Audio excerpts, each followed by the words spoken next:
تو وہ 3 طہر گزارے گی، اس کے درمیان آپ نے رجوع کر لیا تو ایک طلاق کا حق آپ نے ادا کر لیا، آپ کی طرف سے ایک طلاق شمار ہو گئی۔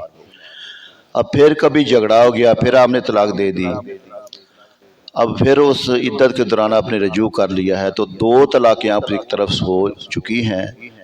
تو یہاں پہ یہ بیان کیا جا رہا ہے یہ طلاق 2 بار تک ہے، اگر تیسری مرتبہ طلاق دے دی تو پھر وہ بیوی آپ سے، آپ کے نکاح سے نکل گئی، پھر آپ رجوع نہیں کر سکتے۔ پھر وہ جیسے ہی وہ عدت گزارے گی تو پھر کسی اور سے وہ نکاح کرنے کا اختیار رکھتی ہے، پھر دوبارہ آپ کے نکاح میں نہیں آ سکتی بصورت دیگر کہ جس طرح آگے پھر اللہ سبحانہ وتعالیٰ نے بیان فرمایا کسی اور سے وہ نکاح کرے گی۔ پھر وہ خامد اس کو اپنی مرضی سے اگر کبھی جھگڑا ہو جائے طلاق دے دے تو پھر وہ واپس آپ کے نکاح میں آ سکتی ہے۔ فرمایا فَإِمْسَاكٌ بِمَعْرُوفٍ أَوْ تَسْرِيحٌ بِإِحْسَانٍ، پھر بلائی کے ساتھ روک لینا ہے یا نیکی کے ساتھ چھوڑ دینا ہے۔ وَلَا يَحِلُّ لَكُمْ أَن تَأْخُذُوا مِمَّا آتَيْتُمُوهُنَّ شَيْئًا إِلَّا أَن يَخَافَا أَلَّا يُقِيمَا حُدُودَ اللَّهِ۔ اور اللہ سبحانہ وتعالیٰ کتنی وضاحت سے بیان فرما رہے ہیں، اور فرمایا کہ تمہیں روا نہیں کہ جو کچھ عورتوں کو دیا اس میں سے کچھ واپس لو، مگر جب دونوں کو اندیشہ ہو کہ اللہ کی حدیں قائم نہ کریں گے، پھر اگر تمہیں خوف ہو کہ وہ دونوں ٹھیک انہی حدوں پر قائم نہ رہیں گے تو وَإِنْ خِفْتُمْ أَلَّا يُقِيمَ حُدُودَ اللَّهِ فَلَا جُنَاحَ عَلَيْهِمَا فِي مَا افْتَدَتْ بِهِ، کہ دونوں اگر خوف ہو کہ دونوں ٹھیک انہی حدوں پر قائم نہ رہیں گے تو ان پر کچھ گناہ نہیں اس میں جو بدلہ دے کر عورت چھٹی لے لے۔ تِلْکَ حُدُودُ اللَّهِ فَلَا تَعْتَدُوهَا، یہ اللہ کی حدیں ہیں، ان سے آگے نہ بڑھو۔ وَمَن يَتَعَدَّ حُدُودَ اللَّهِ فَأُولَٰئِكَ هُمُ الظَّالِمُونَ، جو اللہ کی حدوں سے آگے بڑھے تو وہی لوگ ظالم ہیں۔ تو یہاں پہ یہ بیان کیا جانا وَلَا يَحِلُّ لَكُمْ، اور تمہیں حلال نہیں، یہاں بوقت طلاق عورت سے مال لینے کا مسئلہ بیان کیا جا رہا ہے۔ اس کی 2 صورتیں ہیں، پہلی یہ کہ شوہر اپنا دیا ہوا مہر واپس لے، اور یہ بطور خلا نہ ہو، یہ تو بالکل جائز نہیں ہے۔ اگر مرد جو طلاق دے رہا ہے تو پھر وہ کوئی مطالبہ نہیں کر سکتا، اگر عورت خلا لے گی تو پھر ایسی بات ہو سکتی ہے۔ اور فرمایا کہ دوسری صورت یہ ہے کہ عورت مرد سے خلا لے اور خلا میں عورت مال ادا کرے، اس صورت کی اجازت ہے، اور آیت میں جو فرمایا کہ عورت کے فدیہ دینے میں کوئی حرج نہیں، اس سے یہ پہلی صورت مراد ہے۔ لیکن اس صورت میں بھی یہ حکم ہے کہ اگر زیادتی مرد کی طرف سے ہو تو خلا میں مال لینا پھر بھی مکروہ ہے، اور اگر زیادتی عورت کی طرف سے ہو تو مال لینا پھر درست ہے۔ فرمایا وَإِن طَلَّقَهَا فَلَا تُحِلُّ لَهُ مِن بَعْدُ حَتَّى تَنكِحَ زَوْجًا غَيْرَهُ، فرمایا پھر اگر تیسری طلاق اسے دے دی تو اب وہ عورت اسے حلال نہ ہوگی جب تک کہ دوسرے خاوند کے پاس نہ رہے، حتیٰ تنکح زوجن غیرہ، دوسرے خاوند کے ساتھ وہ نکاح نہ کر لے۔ فَإِن طَلَّقَهَا، اگر اسے وہ دوسرا خاوند طلاق دے دے، فَلَا جُنَاحَ عَلَيْهِمَا أَن يَتَرَاجَعَا إِن ظَنَّا أَن يُقِيمَا حُدُودَ اللَّهِ، اگر دوسرا اسے طلاق دے دے تو ان دونوں پر گناہ نہیں کہ پھر آپس میں مل جائیں، اگر سمجھتے ہوں کہ اللہ کی حدیں قائم رکھیں گے۔ وَتِلْكَ حُدُودُ اللَّهِ يُبَيِّنُهَا لِقَوْمٍ يَعْلَمُونَ، اور یہ اللہ کی حدیں ہیں جنہیں بیان کرتا ہے عقل مندوں کے لیے۔ اب وہی مسئلہ آ گیا کہ اگر وہ عورت جو ہے نا کسی دوسرے خاوند کے ساتھ پھر نکاح کرے گی، اگر دوسرا خاوند اس کو طلاق دے گا تو پھر اگر پہلے خاوند کے ساتھ وہ واپس لوٹنا چاہے تو پھر اس میں کوئی حرج نہیں ہے۔ فرمایا وَإِذَا طَلَّقْتُمُ النِّسَاءَ فَبَلَغْنَ أَجَلَهُنَّ، چونکہ میں اس کے مسائل کل بیان کر چکا تھا اس لیے آگے جلدی جا رہا ہوں۔ فرمایا وَإِذَا طَلَّقْتُمُ النِّسَاءَ فَبَلَغْنَ أَجَلَهُنَّ، اور جب تم عورتوں کو طلاق دو، فَبَلَغْنَ أَجَلَهُنَّ، اور ان کی میعاد آ لگے، یعنی کہ ان کی میعاد جو ہے نا پوری ہو جائے، فَأَمْسِكُوهُنَّ بِمَعْرُوفٍ،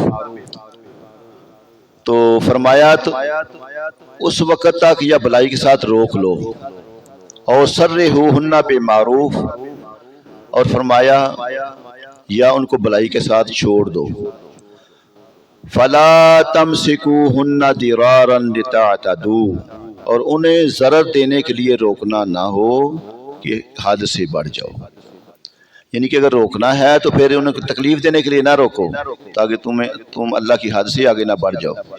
وَمَن يَفْعَلْ ذَلِكَ فَقَدْ ظَلَمَ نَفْسَهُ، اور فرمایا جو ایسا کرے وہ اپنا ہی نقصان کرتا ہے۔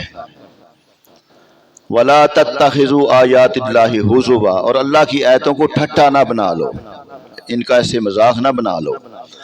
وَاذْكُرُوا نِعْمَتَ اللَّهِ عَلَيْكُمْ، اور یاد کرو اللہ کا احسان جو تم پر ہے۔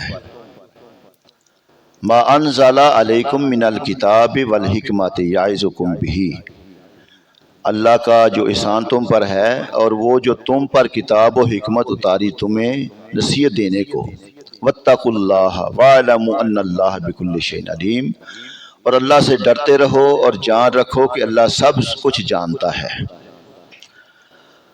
اب یہاں پہ نا اللہ سبحانہ و تعالیٰ اس چیز کی وضاحت فرما رہا ہے کہ جب تم عورتوں کو طلاق دو، یہ آیت نا ایک انصاری کے بارے میں نازل ہوئی، انہوں نے اپنی عورت کو طلاق دی تھی، اور جب عدت ختم ہونے کے قریب ہوتی تھی رجوع کر لیا کرتے تھے تاکہ عورت قید میں پڑی رہے، تو اس وقت یہ آیت کریمہ نازل ہوئی جب تم عورتوں کو طلاق دو اور اپنی عدت کی اختتامی مدت کے قریب پہنچ جائیں تو اس وقت انہیں اچھے طریقے سے روک لو یا اچھے طریقے سے ان کو چھوڑ دو۔ تمہیں رجوع کا اختیار تو دیا گیا ہے، لیکن اس اختیار کو ظلم و زیادتی کا ہیلہ نہ بناؤ کہ انہیں نقصان پہنچانے اور ایذا دینے کی نیت سے رجوع کرتے رہو۔ یہ فعل سراسر اللہ تعالیٰ کی آیتوں کو ٹھٹا مذاق بنانے کے مترادف ہے، کہ جیسے مذاق میں کسی چیز کی پرواہ نہیں کی جاتی، اسی طرح تم اللہ تعالیٰ کی آیتوں کی پرواہ نہیں کرتے۔ اور یہ بھی یاد رکھو کہ جو اس طرح کرتا ہے وہ اپنی جان پر ہی ظلم کرتا ہے اور حکم الہی کی مخالفت کر کے گناہگار ہوتا ہے۔ تمہیں تو اپنے اوپر اللہ تعالیٰ کا احسان یاد کرنا چاہیے کہ اس نے تمہیں اسلام کی دولت عطا کی اور سید الانبیاء صلی اللہ علیہ وآلہ وسلم کا امتی بنایا، تمہیں تمہاری عبادات، معاملات اور معاشرے کے طریقے سکھائے۔ تمہیں تو اللہ تعالیٰ کی عطا کردہ کتاب اور حکمت کو یاد کرنا چاہیے اور اللہ تعالیٰ کی نصیحت پر عمل کرنا چاہیے۔ زندگی کے تمام معاملات میں اللہ تعالیٰ سے ڈرتے رہنا چاہیے۔ کائنات میں تمہارے اپنی بیویوں پر ظلم و ستم اور احکام شریعہ کی مخالفت کو اور کوئی نہ بھی جانتا ہو، لیکن اللہ سب کچھ جاننے والا ہے، اس کی بارگاہ میں تو جواب دینا ہی پڑے گا۔ کتنی پیاری نصیحت ہے، اتنا پیارا بیان ہے۔ اللہ تعالیٰ کرے ہمارے گھروں کے معاملات بھی اللہ تعالیٰ کے حکم کے مطابق ہی ہو جائیں۔ اور فرمایا وَإِذَا طَلَّقْتُمُ النِّسَاءَ فَبَلَغْنَ أَجَلَهُنَّ، اور جب تم عورتوں کو طلاق دو اور ان کی میعاد پوری ہو جائے، فَلَا تَعْضُلُوهُنَّ أَن يَنكِحْنَ أَزْوَاجَهُنَّ اذا ترادوا بینہم بالمعروف، اور فرمایا تو اے عورتوں کے والیو انہیں نہ روکو اس سے کہ اپنے شوہروں سے نکاح کر لیں جبکہ آپس میں موافق شرع رضامند ہو جائیں۔ ذالک یوعظ بہ من کان منکم یؤمن باللہ والیوم الآخر، اور فرمایا یہ نصیحت اسے دی جاتی ہے جو تم میں سے اللہ اور قیامت پر ایمان رکھتا ہو۔ ذالکم ازکا لکم واطہر، اور فرمایا یہ تمہارے لیے زیادہ ستھرا اور پاکیزہ ہے۔ وانتم لا تعلمون، اور فرمایا اللہ جانتا ہے اور تم نہیں جانتے۔ واللہ یعلم وانتم لا تعلمون، اللہ جانتا ہے اور تم نہیں جانتے۔ حضرت ماکر بن یسار رضی اللہ تعالیٰ عنہ کی بہن کا نکاح عاصم بن عدی کے ساتھ ہوا تھا۔ انہوں نے ایک طلاق دے دی، لیکن عدت گزرنے کے بعد پھر عاصم نے نکاح کی درخواست کی تو حضرت ماکر بن یسار انہوں نے منع کر دیا۔ اس پر یہ آیت کریمہ نازل ہوئی یعنی کہ جب کسی عورت کی عدت گزر جائے اور عدت کے بعد وہ عورت کسی سے نکاح کا ارادہ کرے، خواہ وہ کوئی نیا آدمی ہو یا وہی جس نے اس کو طلاق دی تھی، اگر وہ مرد عورت باہم رضامند ہیں تو عورت کے سرپرستوں کو بلا وجہ منع، تو اب اس کے جو ہے نا والی ان کو یہ نہیں جائز کہ ان کو روکیں، ان کو نکاح کرنے دے۔ اور فرمایا کہ اس حکم پر عمل کرنا تمہارے لیے زیادہ پاکیزگی و طہارت کا باعث ہے، کیونکہ بعض اوقات نا سابقہ تعلقات کی وجہ سے عورتیں غلط قدم اٹھا لیتی ہیں جو بعد میں سب کے لیے پریشانی کا باعث بنتا ہے۔ اور یہ یاد رہے کہ اگر عورت بغیر اگر ولی کے نکاح کرے تو یہ بھی اس نے ایسا صحیح نہیں کیا، اس کو بھی چاہیے کہ اپنے جو ولی ہیں، اس کا والد ہے، اس کے بھائی ہیں، ان کو اس میں رضامند کر لے۔ آگے اللہ سبحانہ و تعالیٰ جب نکاح کے مسائل بیان کیے جا چکے ہیں نا، تو اب ہو سکتا ہے کہ جس نے طلاق دیا اس کا کوئی بیٹا نومولود ہو، تو ان کی تربیت کے بارے میں اللہ تعالیٰ احکامات جو ہے نا وہ ساتھ ان کے بیان کرنے بھی ضروری تھے، تو وہ بیان کر رہا ہے۔ فرمایا والوالدات یرضعن اولادہن حولین کاملین، اور مائیں دودھ پلائیں اپنے بچوں کو پورے 2 برس، لمن اراد ان یتم الرضاعہ، اس کے لیے ہے جو دودھ کی مدت پوری کرنا چاہے، وعلی المولود لہ رزقہن وکسوتہن، اور فرمایا جس کا بچہ ہے یعنی کہ والد، اس پر عورتوں کا کھانا پہننا ہے۔ جو والد ہے نا اس کی ذمہ داری کیا ہے؟ عورت کو کھانے کے لیے کچھ دے، پہننے کے لیے کچھ دے، دستور کے مطابق نیکی کے ساتھ۔ لا تکلف نفس الا وسعها، فرمایا کسی جان پر بوجھ نہ رکھا جائے مگر اس کی طاقت کے مطابق۔ لا تدار والدۃ بولدہا، اور پھر فرمایا ماں کو تکلیف نہ دی جائے اس کے بچے سے۔ اگر فرمایا ولا مولود لہ بولدہ، اور نہ اس کے والد کو تکلیف دی جائے اس کے بچے کے ساتھ۔ وعلی الوارث مثل ذالک، اور جو باپ کا قائم مقام ہے نا اس پر بھی ایسا ہی واجب ہے۔ فَإِنْ أَرَادَ فِصَالًا عَنْ تَرَاضٍ مِّنْهُمَا، اور فرمایا پھر اگر ماں باپ دونوں آپس کی رضامندی اور مشورے سے دودھ چھڑانا چاہیں، فَلَا جُنَاحَ عَلَيْهِمَا، تو ان پر کوئی گناہ نہیں ہے، کوئی حرج نہیں ہے۔ فَإِنْ أَرَدْتُمْ أَن تَسْتَرْضِعُوا أَوْلَادَكُمْ فَلَا جُنَاحَ عَلَيْكُمْ، اگر تم چاہو دائیوں سے اپنے بچوں کو دودھ پلواؤ تو بھی تم پر مذائقہ نہیں۔ اذا سلمتم ما آتیتم بمعروف، جبکہ جو دینا ٹھہرا تھا بلائی کے ساتھ انہیں ادا کرو۔ آگے اللہ سبحانہ وتعالیٰ فرما رہے ہیں واتقوا اللہ واعلموا ان اللہ بما تعملون بصیر، اور فرمایا اللہ سے ڈرتے رہو اور جان رکھو کہ اللہ تمہارے کام دیکھ رہا ہے۔ اب یہاں پہ نا مائیں اپنے بچوں کو پورے 2 سال دودھ پلائیں۔ طلاق کے بیان کے بعد نا یہ سوال تب سامنے آتا ہے کہ اگر طلاق والی عورت کی گود میں شیر خر بچہ ہو تو اس کی جدائی کے بعد اس کی پرورش کا کیا طریقہ ہوگا؟ اس لیے حکمت کا تقاضا تھا کہ بچے کی پرورش کے متعلق ماں باپ پر جو احکام ہیں وہ اس موقع پر بیان کر دیے جائیں، لہذا یہاں ان مسائل کا بیان ہوا۔ اور اس آیت کا خلاصہ یہ ہے کہ اس کی وضاحت یہ ہے کہ مائیں اپنے بچوں کو پورے 2 سال دودھ پلائیں۔ 2 سال مکمل کرانے کا حکم اس لیے ہے کہ جو دودھ پلانے کی مدت پوری کرنا چاہے اس کے لیے ایسا ہے۔ اگر وہ میاں بیوی باہمی مشورے سے کسی اور سے بچے کو دودھ پلوانا چاہیں تو اس میں بھی کوئی حرج نہیں ہے۔